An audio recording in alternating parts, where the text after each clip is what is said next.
Le Honor 200 Pro vous intrigue? Vous souhaitez savoir s'il est fait pour vous?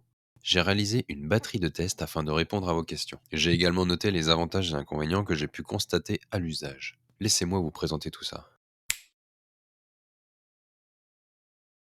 Bien évidemment, pas de chargeur dans la boîte. Soit vous utilisez un ancien que vous possédez déjà, soit vous êtes condamné à en acheter un nouveau. Idéalement celui préconisé de 100 watts. Nous avons ici un bien bel engin, très épuré avec de belles finitions. Les bordures sont très fines, incurvées de tous les côtés. L'écran est vraiment immersif. Le dos est également très élégant. L'intégration des capteurs photo très bien réalisée, le design des vagues est du plus bel effet.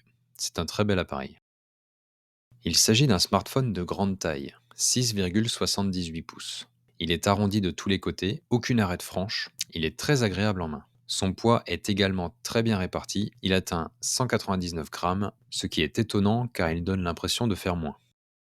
L'écran est de type AMOLED, avec une résolution de 1224 par 2700. Il est étonnamment très agréable à regarder grâce à ses plus d'un milliard de couleurs intenses. Étant intégralement incurvé, limitant ainsi les effets de bordure, cela le rend encore plus immersif. Sa luminosité de 4000 nits en est presque aveuglante. Aucun problème de consultation, qu'importe l'intensité du soleil, l'écran est toujours visible.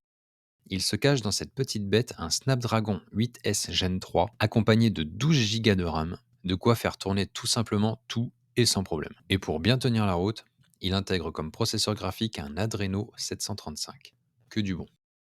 Les photos sont un des principaux sujets de ce smartphone. En effet, l'accent a été porté sur une qualité de traitement poussée pour un résultat probant. Le partenariat avec le studio Harcourt Paris a porté ses fruits pour une prise de photos de qualité. Il est équipé d'un capteur grand angle de 50 mégapixels, d'un téléobjectif de 50 mégapixels également, et d'un petit ultra grand angle de 12 mégapixels. Les zooms x2 et x2,5 conservent une très bonne qualité d'image, mais au-delà, plus on monte en zoom, moins le résultat est là. Il n'y a pas de retravail en netteté par le soft pour l'amélioration de l'image. Les photos en extérieur ont un très beau rendu, les nuances de couleurs et de lumière sont très bien gérées. Excellente nouvelle, ce 200 Pro dispose du maintien du focus sur le modèle. Un régal. Configuration, mais elle fonctionne tant qu'on n'obture pas celui de la tranche inférieure. Comme rien ne peut être parfait, le son n'est pas le point fort de cet appareil. Il reste quand même bon à un niveau normal d'écoute, mais une saturation se fait vite sentir dès la montée du volume. La plage de réglage du volume est bien calibrée, il est exponentiel, au minimum on a un réglage fin, et plus on augmente le volume, plus on grimpe rapidement dans les décibels. Et bien évidemment, toujours le même problème de la mauvaise stéréo à l'horizontale. C'est l'heure de l'essai du DisplayPort. Eh bien il ne le prend pas en charge. Rien de surprenant pour un smartphone de cette gamme. L'autonomie de ce 200 Pro est normale. Je tiens la journée avec un usage vraiment intense et jusqu'à 3 jours avec un usage vraiment minime.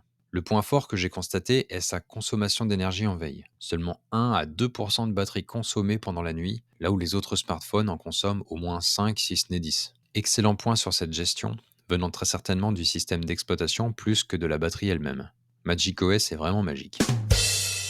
Mais à l'inverse, à l'usage, la batterie fond relativement vite, sûrement dû à l'écran. Le prix à payer pour une belle image. En allant dans les réglages, il est possible d'améliorer cette autonomie, mais au dépend de la qualité de l'image. Bref, à faire le choix, vaut mieux profiter de cet écran à 100%.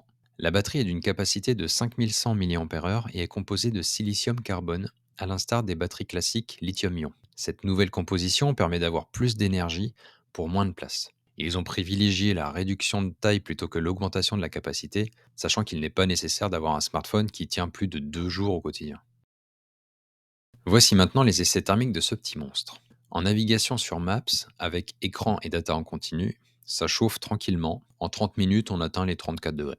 Sur les jeux, Black Desert monte à 35 degrés en 30 minutes, Genshin Impact 41 degrés en 20 minutes, Call of Duty monte à 30 degrés en 25 minutes. Dans un medley Grim Valor GTA Minecraft, j'atteins les 35 degrés en 35 minutes. Et à l'inverse, en poussant Minecraft, j'obtiens 35 degrés mais en 12 minutes. Concernant la température en filmant en 4K et 60 images par seconde, il est monté au bout d'une demi-heure à 40 degrés. Il gère bien sa température, la chaleur est correctement répartie, ce qui facilite sa préhension pendant la manip. Ça chauffe pas trop sous les doigts, c'est très appréciable. Bilan des essais thermiques. Ce Honor 200 Pro gère très étonnamment bien la chaleur. Sa prise en main reste agréable même lors d'une utilisation intense. Je vais maintenant vous parler de choses qui fâchent. Les points négatifs selon mon point de vue que j'ai pu observer. Tout d'abord, les capteurs photos sont bien, mais proéminents et décentrés. Avec une coque adaptée, ça passe, mais autrement, ça tangue un peu. Pas de port mini jack, une stéréo non équilibrée, pas de chargeur fourni avec la machine. On a un gros poinçon noir sur l'écran à cause de la caméra de selfie. Le capteur d'empreinte est sous l'écran et trop bas. Il faut bien le prendre pour ne pas avoir peur de le faire tomber au moment de le déverrouiller. On finit par prendre le coup de main, mais ça reste pas idéal. Deux zones pour glisser en haut, les paramètres et les notifications. C'est bien, mais agaçant quand on n'est pas habitué. Et cette habitude s'ancre vite lorsqu'on passe sur un autre appareil. Pour éteindre le téléphone, il faut appuyer longtemps sur le bouton de marche. Je vous vois venir. Cette liste est simplement faite pour mettre en évidence des détails qui peuvent être importants pour certains et inutiles pour d'autres. Et maintenant, la liste des points positifs. Il a une finition au top. Il est très beau. L'écran est d'un confort visuel très appréciable. La mise au point automatique en photo ou vidéo, génial. On a 512 Go de stockage de base, parfait pour être tranquille. La qualité bluffante des photos, la luminosité qui envoie du lourd, la charge rapide, entre guillemets rapide, parce qu'elle n'est pas si rapide que ça, mais ça va vite quand même. La bonne gestion de la température. Cette liste de points positifs efface largement celle de points négatifs. En conclusion, cet Honor 200 Pro est un smartphone vraiment confortable et d'excellente qualité pour un prix milieu de gamme. Comme d'hab, je chipote sur les détails, mais pour le prix, c'est un très bel appareil, vous en aurez pour votre argent.